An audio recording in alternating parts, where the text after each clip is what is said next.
ಅಣ್ಣ ಮತ್ತೆ ತಮ್ಮ ತರ ಕಾಣ್ತಾ ಇದ್ದೀರಾ ಅಂತ ಹೇಳಿ. ತಮ್ಮನ ಈ ಶ್ರಮ ಪೆದ್ದಿಯಲ್ಲಿ ನೋಡಿ ಎಷ್ಟು ಹೆಮ್ಮೆ ಅನ್ಸುತ್ತೆ. ಆಲ್ರೆಡಿ ಅವರು ಯಾವಾಗ ಅವ್ರ ಕರಿಯರ್ ಸ್ಟಾರ್ಟ್ ಮಾಡಿದ್ರು ಅವಾಗಿಂದ ರಾಮ್ ಚರಣ್ ಅವರು the way he came up in his life, very hard working. First film ಇಂದ ಹಿಡಿದು ಇವತ್ತವರೆಗೂ ಅವ್ರ ಸಿನ್ಸಿಯಾರಿಟಿ ಇವತ್ತು ಈ ಲೆವೆಲ್ ರೀಚ್ ಆಗಿದ್ದಾರೆ ಅಂದರೆ ಸಿನ್ಸಿಯಾರಿಟಿ ಇಸ್ ಹಾರ್ಡ್ ವರ್ಕ್. ಅವ್ರ ತಂದೆ ತಾಯಿ ಆಶೀರ್ವಾದ ತುಂಬ, ಆಮೇಲೆ ಪವನ್ ಕಲ್ಯಾಣ್ ಅವರ ಆಶೀರ್ವಾದ, ಎವ್ರಿ ಬಡಿ. ಅವ್ರ 3 ಜನ ಎಷ್ಟು ನಾನು ಒಂದು ಸಮಾರಂಭದಲ್ಲಿ ತಂದೆ ಮಗನ್ ಮಾಡೋದು ಒಂದು ಇದು ಮಾತ್ರ ಕೇಳ್ಬೇಕು ನೀವು. ತಂದೆ ಮಗನ್ನ ಪ್ರೀತಿಸೋದು ಸಹಜ ಅದು, ಬಟ್ ಅವ್ರ ಚಿಕ್ಕಪ್ಪ ಅಂದರೆ ಪವನ್ ಕಲ್ಯಾಣ್ ಅವರು ಒಂದು ಫಂಕ್ಷನಲ್ಲಿ ಇಬ್ರು ಪಕ್ಕದಲ್ಲಿ ಕೂತಿರ್ತಾರೆ, ಯಾರೋ ಬರ್ತಾರೆ, ವೆಯ್ಟ್ ಮಾಡಿ ಆ ಸೀನ್ ನನಗೆ really touch. My god, that affection ನನಗೆ, ನಾನು ನನ್ನ ತಮ್ಮ ಪುನೀತ್ ಹೆಂಗೆ ನೋಡ್ತೀವೋ ಆ ಥರ ನನ್ನ ಪವನ್ ಕಲ್ಯಾಣ್ ನನಗೆ ರಾಮ್ ಚರಣ್ ಅಷ್ಟು ಪ್ರೀತಿ. ಅವ್ರು ವರ್ಕ್ ಮಾಡ್ಬೇಕಾದ್ರೆ ನಾನು I just loved working with him. The whole unit of ಪ್ರತಿ ಪ್ರೊಡ್ಯೂಸರ್ಸ್ ಇಲ್ಲೇ ಇದ್ದಾರೆ. So nice officer, and I'll never forget that love and affection. Buchi Babu ಅವರು, ರತ್ನವೇಲ್ ಅವರು, ಎವ್ರಿಬಡಿ. ಆ್ಯಂಡ್ ದಿಸ್ ಬಾಯ್ ಈ ಸಿನಿಮಾದಲ್ಲಿ, ಪೆದ್ದಿ ಸಿನಿಮಾದಲ್ಲಿ ಅವ್ರಿಗೊಂದು ನ್ಯಾಷನಲ್ ಅವಾರ್ಡ್ ಬರಬೇಕಂತ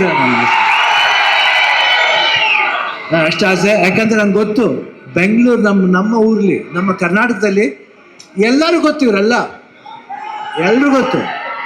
ನಮ್ಮ ಶೂಟಿಂಗ್ ಹತ್ರ ಬರ್ತಾರೆ, ಯಾವುದೇ ಫಂಕ್ಷನ್ ಆಗಲಿ, ಚಿರಂಜೀವಿ ಅವ್ರ ಬರ್ತ್ಡೇ ಇರ್ಬೋದು, ಇವ್ರ ಬರ್ತ್ಡೇ ಇರ್ಬೋದು, ಪವರ್ ಎಲ್ಲ ಬಂದು ಕೇಕ್ ಕಟ್ ಮಾಡಿಸ್ತಾರೆ. ಆ ಪ್ರೀತಿ ವಿಶ್ವಾಸ. ಒಂದು ಚಿರಂಜೀವಿ ಅವ್ರ ಬರ್ತ್ಡೇ ಟೈಮ್ನಲ್ಲಿ ಬ್ಲಡ್ ಡೊನೇಷನ್ ಕ್ಯಾಂಪ್ ಮಾಡಿದ್ರು. ಅವಾಗ I went sir, I gave blood that day. I gave blood because ನನಗೆ ಚಿರಂಜೀವಿ ಅವ್ರ ಕಂಡ್ರೂ ತುಂಬ ಇಷ್ಟ. ದ ಹೋಲ್ ಫ್ಯಾಮಿಲಿ ಅವರು, ಆಮೇಲೆ ಎಲ್ಲ ಫ್ಯಾನ್ಸ್ ಎಷ್ಟೇ ಕಿರ್ಸಿದ್ರು, ಎಷ್ಟು ಪ್ರೀತಿ ಇಟ್ಕೊಂಡಿದ್ರು ಅವ್ರ ಫ್ಯಾಮಿಲಿ ಮೇಲೆ ಅಂದರೆ ನಿಜವಾಗ್ಲೂ ಈ ಪ್ರೀತಿ ಹಂಗೆ ಇರಬೇಕು. ಈ ಪ್ರೀತಿ ಚಿರಂಜೀವಿ ಅವ್ರ ಫ್ಯಾಮಿಲಿ ಮೇಲೆ, ರಾಮ್ ಚರಣ್ ಅವ್ರ ಮೇಲೆ, ಎಲ್ಲರ ಮೇಲೆ ಹಂಗೆ ಇರ್ಬೇಕಂತ ನಾನು ಕೇಳ್ಕೊತೀನಿ. ನಾನು ಯಾಕೆ ಆ affection I have never seen sir. So lovely boys, everybody loves your family like anything. ಅವರ ಒಂದು ಪ್ರೀತಿಗೆ ನಮ್ಮ ಚಿರುಣಿ. ಆ್ಯಂಡ್ ಇಲ್ಲಿ ನಮ್ಮ ಅಭಿಮಾನಿಗಳು ಇದ್ದಾರೆ, ಎಲ್ಲರೂ ಬಂದರೆ ಎಲ್ಲರೂ ಇರ್ತಿಲ್ಲಿ, ಎಲ್ಲರೂ ಒಟ್ಟಿಗೆ ಇರ್ತಾರೆ.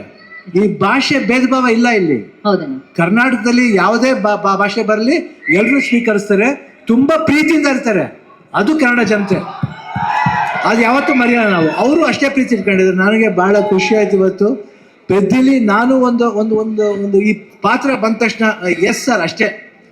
ಇಮಿಡಿಯೇಟ್ ರಾಮ್ ಚರಣ್ ಅವ್ರು ಫೋನ್ ಮಾಡಿದೆ, sir I am doing this film, ಅಷ್ಟೇ ಒಂದೇ ಮಾತು. ಅವರು ಈ ವಾಸ್ ಸೋ ಹ್ಯಾಪಿ. ಆಮೇಲೆ ಮಾಡ್ಬೇಕಾದ್ರೆ ಅದು ಪಾತ್ರ ಡಿಸೈನ್ ಬುಚ್ಚಿ ಬಾಬು ಎಲ್ಲ ಮಾಡಿದ್ದು. I think it was, I just enjoyed. You should see his performance.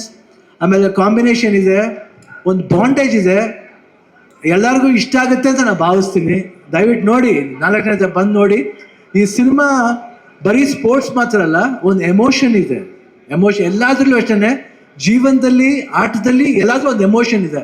ಆ ಎಮೋಷನ್ ಬಂದ್ಬಿಟ್ಟು ಮನುಷ್ಯ ಮತ್ತು ಆ ಆಟ ಎರಡಕ್ಕೂ ಕನೆಕ್ಟ್ ಆಗಬೇಕು. ಅದೇ ಜೀವನ. ಯಾತಕ್ಕೋಸ್ಕರ ಆಡ್ತೀವಿ, ಯಾತಕ್ಕೋಸ್ಕರ ಆಡಬೇಕು ಅನ್ನೋದೇ ಈ ಸಿನಿಮಾದ ಕಥೆ. ನೀವು ಬಂದು ನೋಡಿದಾಗ ಈ ಪಾತ್ರ ತುಂಬ ಇಷ್ಟ ಆಗುತ್ತೆ. ಈ ಡೀಟೇಲಿಟಿ ನೀವು ಒಂದು ಫಾಲೋ ಮಾಡಿದ್ರೆ ಸಿನಿಮಾದಲ್ಲಿ ಬುಚ್ಚಿ ಬಾಬು ಏನು ಹೇಳಕ್ ಹೊರಟಿದ್ದಾರೆ ಅದು ಎಲ್ರಿಗೂ ಅಟ್ರಾಕ್ಟ್ ಆಗುತ್ತೆ, ಅವ್ರ ಹೃದಯಕ್ಕೆ ತಟ್ಟುತ್ತೆ. ಪೆದ್ದಿ ಅನ್ನೋ ಪಾತ್ರ ಪ್ರತಿಯೊಬ್ಬರ ಹೃದಯದಲ್ಲೂ ನಿಲ್ಲುತ್ತೆ. ಇಷ್ಟು ಹೇಳ್ತಾ June 4th ಖಂಡಿತ ನಾನು ವೆಯ್ಟ್ ಮಾಡ್ತಾ ಇರ್ತೀನಿ.